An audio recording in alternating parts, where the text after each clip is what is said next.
Good day, tubes. Bruce here. So today is the day we're going to take out that tree. As you can see, it's pretty dead.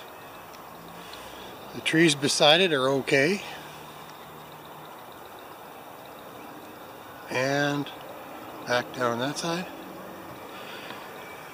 40 years ago when they were planted, I think they were put too close together. We had an arborist come and help us out with this.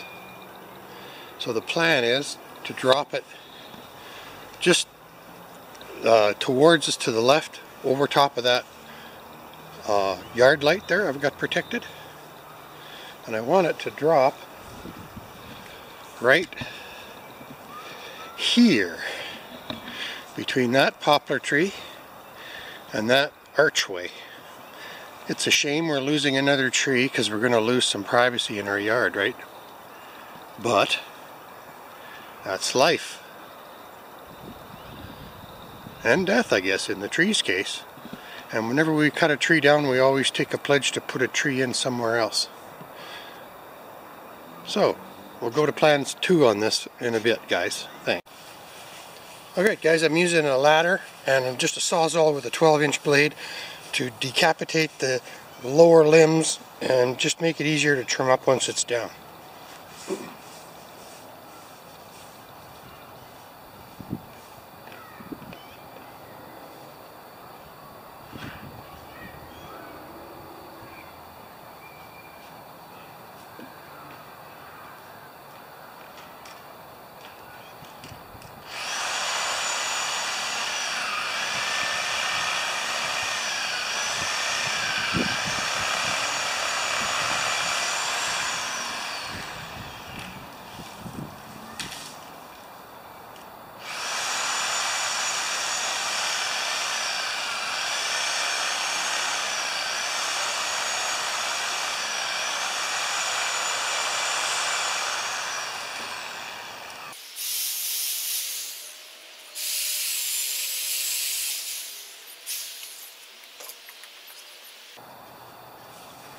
And I never use a chainsaw when I'm on a ladder. Sawzall's a lot safer. Thanks, guys. There, it almost looks like a palm tree.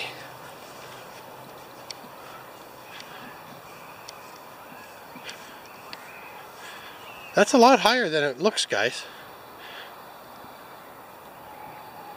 So I can put the rope around the branch up there, and we'll just use the rope to make sure it doesn't fall back into the alley and on the fence.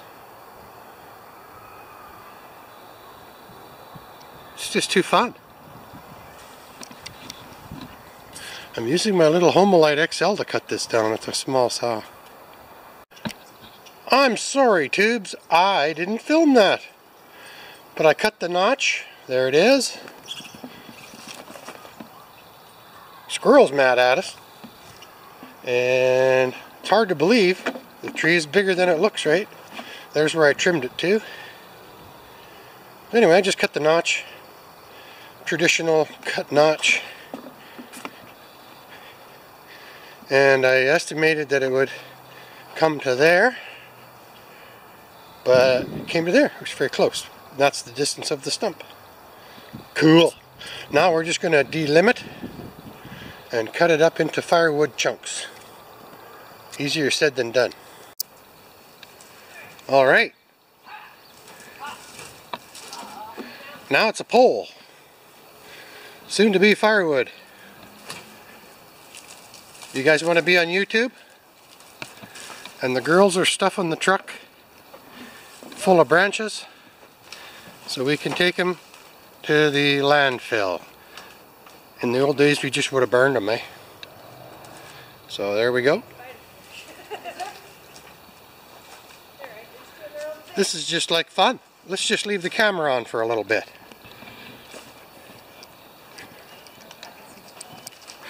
You can see how my 35-year-old saw works.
There, you're famous, Jamie.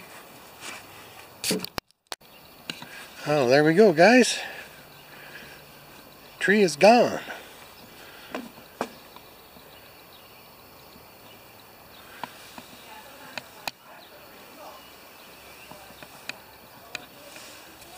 Thanks for watching. Yes, guys, my garage is not always organized. So I just finished doing the tree out the back, and I'm going to nag at you now. Before you put your stuff away, clean it up and sharpen it, or fill whatever things need to be filled, or whatever. I used my little electric chainsaw on the stump. I cut the stump off below the ground and I just backfilled it with some dirt. It's in the back of a garden. It's not going to hurt anything. Yes, someday somebody might hit that stump with a rototiller or something. But I plan on living here for another X amount of years, right? So that little saw is what I use to do the dirty work in the dirt and just the nasty yard stuff that you don't want to stick a good gas-powered saw into the ground. And you can see that blade has been abused, and it is dull. Like, it's just really dull. So I'm going to blow all of the sawdust off that and sharpen the blade. And this little guy really performed. You could see how it was cutting up the firewood there, right? And I am going to just quickly clean it up, sharpen the blade, top up the oil, the bar oil, and I'll probably dump the gas out of it and run it dry. So I'm just going to use my air blower here, and I'll do it outside. We'll get this one cleaned up and that one cleaned up. Thanks, guys.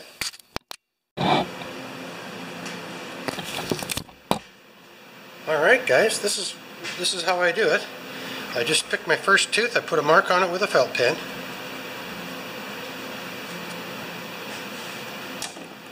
And I just give it 3 or 4 strokes on each tooth. There's an angle on the for a guide on the file, and I just do 3 or 4 strokes. This one's 22 degrees. You can tell by the angle that's already there.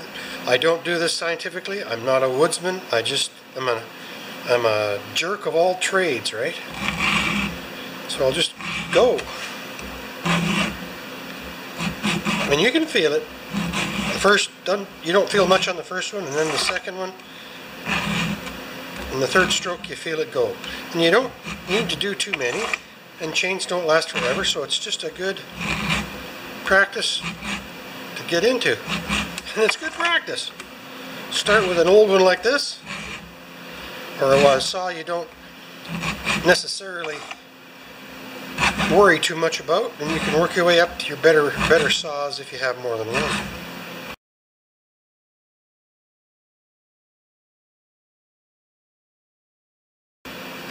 Yes, I like to work on small engines. So we're back at when I marked. So what I do now is I just turn this guy around,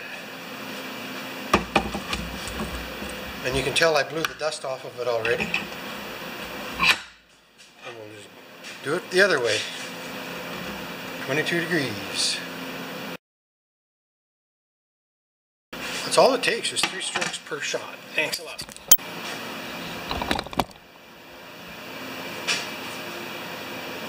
So I'm just topping up the bar oil now. And on this saw, the bar oil doesn't leak.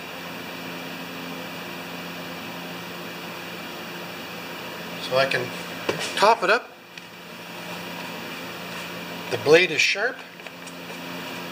I mean, it's a gardening saw, right? And it's cleaned up, and it's, even though, put it back in the shed, and the next time I need it, it's ready to go.